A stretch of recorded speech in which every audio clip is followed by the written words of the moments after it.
బీజేపీకి Jubilee hills గుబులు. కేంద్ర మంత్రి కిషన్ రెడ్డి పార్టీ చీఫ్ రామచంద్రరావుకు ఈ ఎన్నిక పరీక్ష. గెలిస్తే ఓకే, ఓడితే అపవాదు. సెగ్మెంట్ లో ప్రతి వారం కేంద్ర మంత్రి పర్యటన.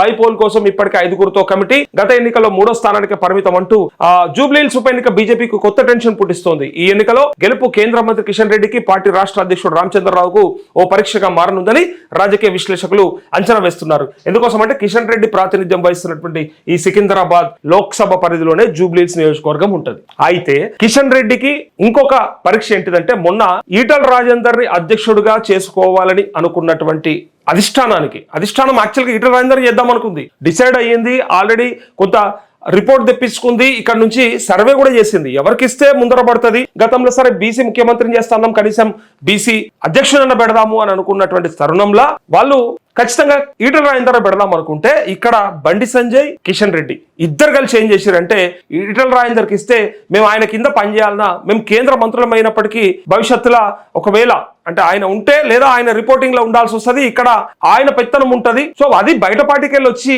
ఇక్కడ అధ్యక్షుడిగా ఉంటే రేపు ఎట్లాంటి సంకేతాలు పోతాయన్న అనుమానంతో ఈటల రాజేందర్ పక్కకు పెట్టారు. అందుకే ఇప్పుడు కిషన్ రెడ్డికి వచ్చినటువంటి తలకాయ నొప్పి ఏంటంటే, ఈటల రాజేందర్ పెడతామనగా వద్దన్నారు. ఇలా ఆయన 7 సెగ్మెంట్ల పరిధిలోనే ఇలా జూబ్లీ హిల్స్ కూడా ఉన్నది. సో అక్కడ ఎన్నిక ఓడిపోతే, ఒకటి నీ పరిధిలోనే ఓడిపోయిన ఎన్నిక కాబట్టి నీ పనితనం ఏందనేది అడిగే ప్రశ్న ఒకటి వస్తుంది. రెండవది, అధ్యక్షుడిగా ఈటల రాజేందర్ పెడదాం, ముందుకు పోతుంది పార్టీ, జర స్పీడప్ చేద్దామని చెప్పి అనుకుంటే కాదని పట్టుబట్టి రామచంద్రరావు కప్ప చెప్తే, నీకు నచ్చినటువంటి క్యాండిడేట్ కి ఇప్పించుకున్నారు కదా, సో డెఫినెట్ గా గెలిపించుకోవాల్సిన బాధ్యత మీ పైన ఉండే కదా, ఏమైంది అని అడుగుతారు. లేదా ఇక్కడ రెండో వర్గం ఏదైతే వ్యతిరేక వర్గం ఉందో, ఈ వర్గానికి వ్యతిరేకంగా ఇంకో వర్గం ఉంటది కదా, వాళ్ళు ఇక సోషల్ మీడియాలో దుమ్మెత్తిపోస్తారు. ఏమా మీ పనితనం, మమ్మల్ని అద్దంటే మీరు చేసింది ఏంది అని అడుగుతారని చెప్పి భయానికి ఇలా వీళ్ళిద్దరికి ఒక రకమైనటువంటి టెన్షన్ ఉన్నది, ఒక భయం ఉన్నది. అరే గెలవకపోతే ఎట్లా? ఇంకోటి, అర్బన్ ఓటర్లు డెఫినెట్ గా బీజేపీ సైడ్ చూస్తారనే ఒక్క ఆలోచన ఉంది కాబట్టి అది కూడా నమ్మకం ఉన్నది వాళ్ళకి. అరే చెప్పలేం,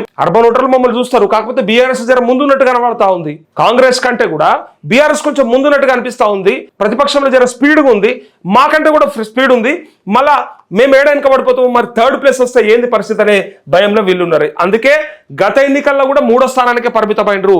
నెంబర్ 1 గా బీఆర్ఎస్ నుండే మాగంటి గోపీనాథ్ గెలిచిండు, నెంబర్ 2 గా కాంగ్రెస్ నుంచి, నెంబర్ 3 గా వీళ్ళు ఇక్కడ చూడండి బీజేపీలో. అయితే కేంద్ర కేబినెట్ మంత్రిగా ఉన్న ఆయన తన లోక్సభ నియోజకవర్గ పరిధిలో జరిగే ఉప ఎన్నికలో పార్టీ అభ్యర్థిని గెలిపించుకోలేకపోతే, ఓవైపు పార్టీలో మరోవైపు కేంద్రం పెద్దల వద్ద ఇబ్బందికరమైన పరిస్థితి ఏర్పడుతుందని రాజకీయ విశ్లేషకులు అభిప్రాయపడుతూ ఉన్నారు. రాజకీయ విశ్లేషకులు కాదు, మనలాంటి సామాన్య విశ్లేషకులు కూడా అభిప్రాయపడవచ్చు. ఇందాక నేను చెప్పినట్టుగా అలాకు ఉన్నటువంటి ఇబ్బంది అదన్నట్టు.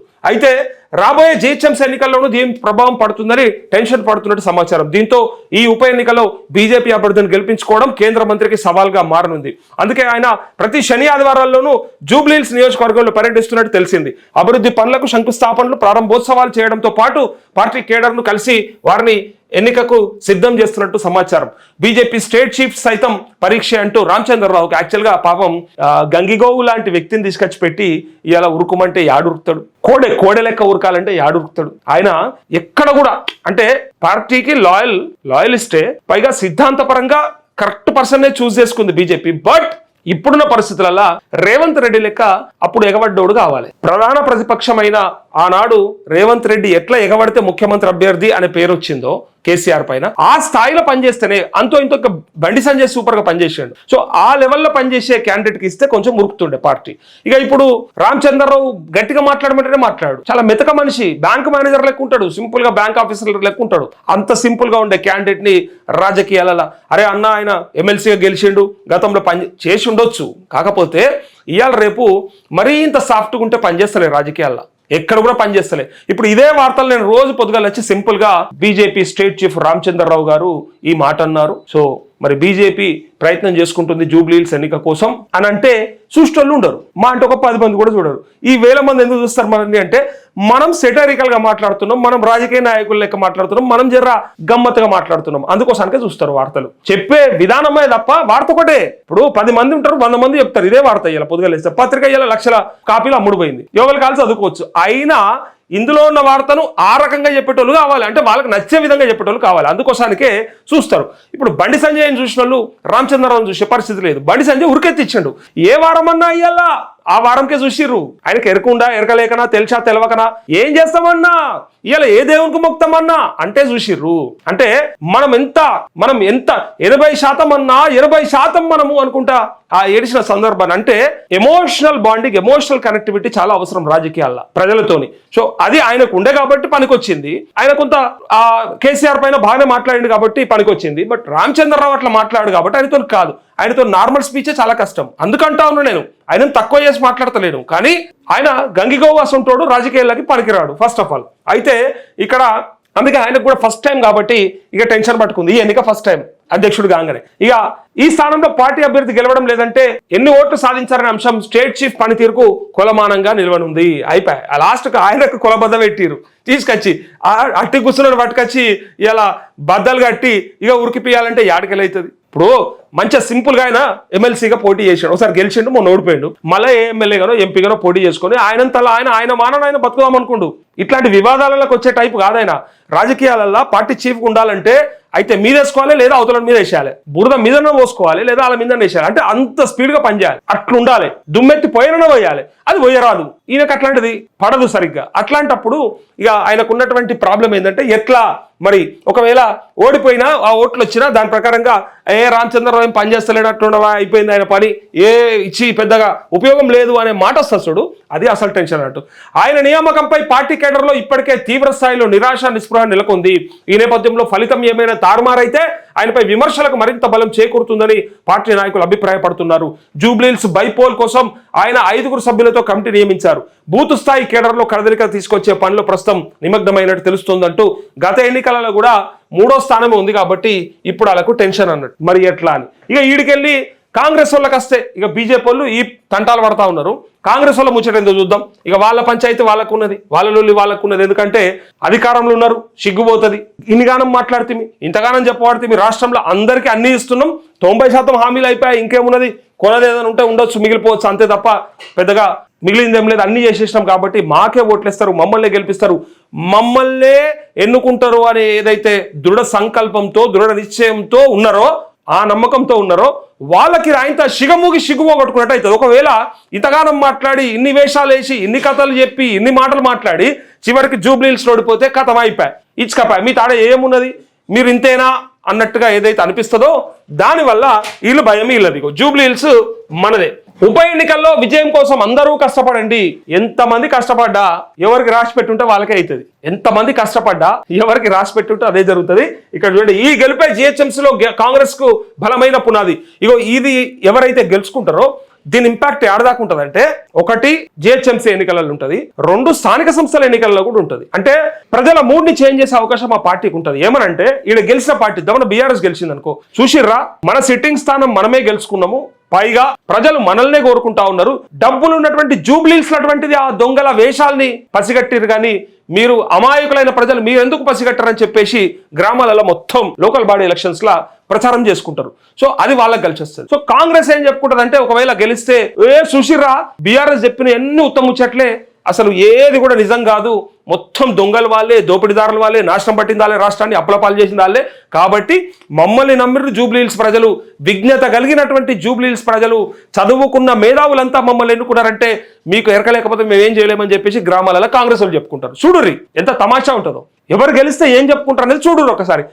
ఈ ఇద్దరు మధ్యలో పుసుక్కున్న బీజేపీ గెలిచే అర్బన్ ఓట్లతోనూ బీజేపీ బయటపడే. ఇక వాళ్ళు చెప్తారైతే ఇక ప్రత్యామ్నాయం మేమే, we are the alternative solution for Congress BRS అని గొప్ప చెప్పుకుంటుంది. వాళ్ళిద్దరికి మేమే ప్రత్యామ్నాయం అని చెప్పుకుంటుంది. మమ్మల్ని మించిన వాళ్ళు లేరుగా, నెక్స్ట్ మాదే, జిహెచ్ఎంసీ మాదే, మున్సిపల్స్ అన్ని మావే, కార్పొరేషన్లు మావే, గ్రామ స్థాయిలో మాయే, మొత్తం లోకల్ బాడీలు మాయే, భవిష్యత్తులో 28లో కూడా అధికారం మాదే అని అంటారు వాళ్ళు. సో ఇక్కడ 3 పార్టీలకు ఉన్నటువంటి అగ్ని పరీక్ష ఇది. లేకపోతే ప్రతి ఒక్కరు డీలా పడిపోవాల్సిందే. గెలిచినోడు ఒక్కడే సంతోషంగా ఉంటాడు, మిగిలిన ఇద్దరు నిజంగానే డీలా పడతారు. ఎందుకంటే వాళ్ళకి భయం ఉంటుంది, ముందు ఇంకా పరీక్షలు ఉన్నాయి, ఇవి ఉన్నాయి, నెక్స్ట్ హాఫ్ ఇయర్లీ ఉన్నాయి, నెక్స్ట్ ప్రీ ఫైనల్స్ ఉంటాయి, ఆ లాస్ట్కి ఫైనల్స్ ఉంటాయి. అందుకే ప్రిపరేషన్ కోసానికి తనలాడుతున్నారు వీళ్ళంతా కూడా. ఈ గెలుపై జిహెచ్ఎంసీలో కాంగ్రెస్ కి బలమైన పునాది.